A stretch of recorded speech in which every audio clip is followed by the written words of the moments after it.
Hello,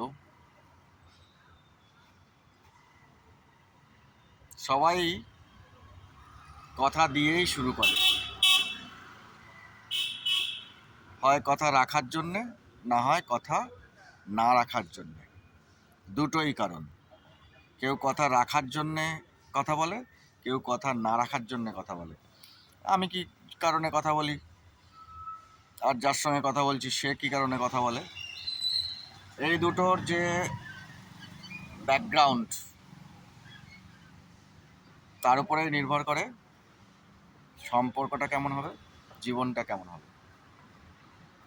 কথা বলতে থাকলে লোকে বলে মানুষ চেনা খুব কঠিন।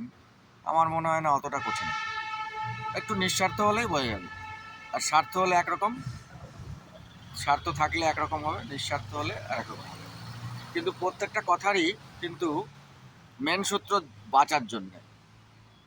কেউ কাউকে নষ্ট করে বাঁচে, কেউ কাউকে ভালো রেখে বাঁচে, এই যা পার্থক্য। সুতরাং কথা বলতে থাকতে হবে, কথা না বললে হবে না। কথা বলাটা খুব দরকার। কথা বলতে থাকুন, বুঝে যাবেন, সবাই বুঝতে পারবে কীরকম কথা হচ্ছে। কথা দিয়েই জীবন, কথা দিয়েই মরণ। কথা বলতে থাকুন, কথা শুনতে থাকুন, কথা শোনাতে থাকুন।